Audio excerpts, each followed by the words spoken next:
Hello and welcome to another review of a film that I've seen on Mubi.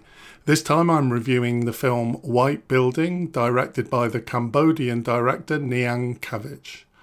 Now I think this is one of those films that if you approach it expecting to be entertained, you might find it boring and slow. I think this is a film that only works if you approach it with a certain attitude of maybe contemplation. I like to kind of treat some slower films like a meditation. This film is slow and understated and really effective, but I think, as I say, you've got to be in the right frame of mind to appreciate it.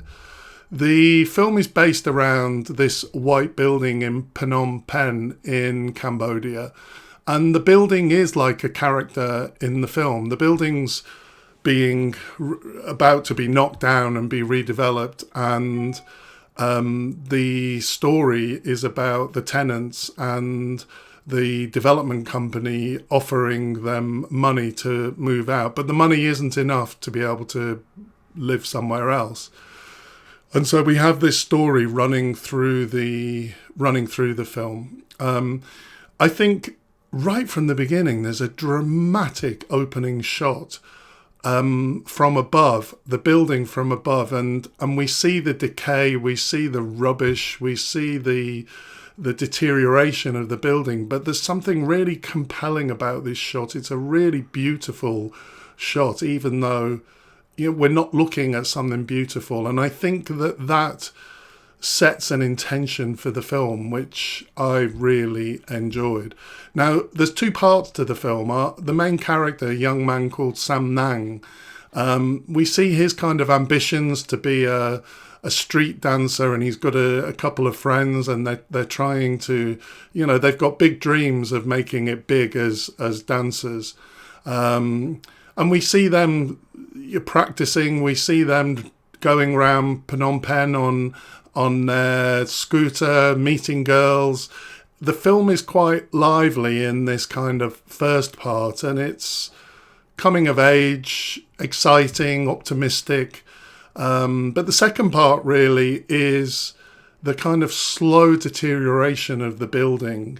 And this is in parallel to the deterioration of Sam Neang's father, as well as the decay of his dreams. And so this is the film starts out with kind of lively, energetic scenes, but eventually becomes really slow and really melancholic and contemplative as it goes on. The cinematography is amazing. I really enjoyed looking at this film. It's one of those films that just every shot is interesting. The colours are amazing. That's partly the colours of the city, I guess, but they are really well captured. And what I really liked is that the camera work focuses on small detail and interesting perspectives. There's so many shots that are kind of well framed and interesting to look at.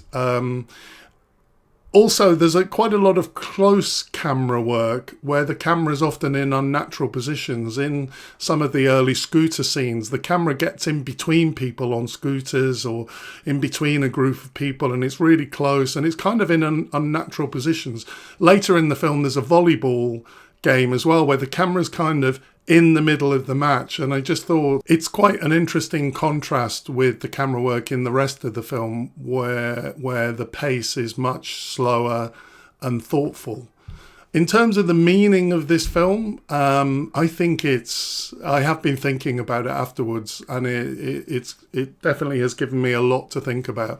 I think it's about kind of death and decay coexisting with poetry and possibly something bigger.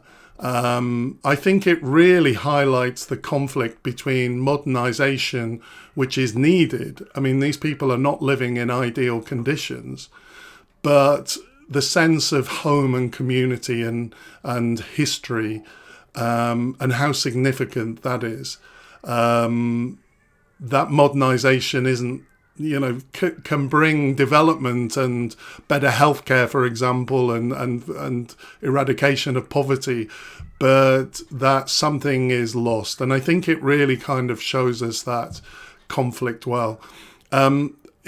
It's interesting that the building is a building for former artists. The father is a retired sculptor, and I just wondered whether this is trying to make a point about culture in Cambodia and kind of art and the same kind of process of decay and deterioration. I do think this film for me, this film works at a spiritual level. There is financial insecurity, there's poverty, there's sad stories around healthcare, but the people, there's kind of a calmness.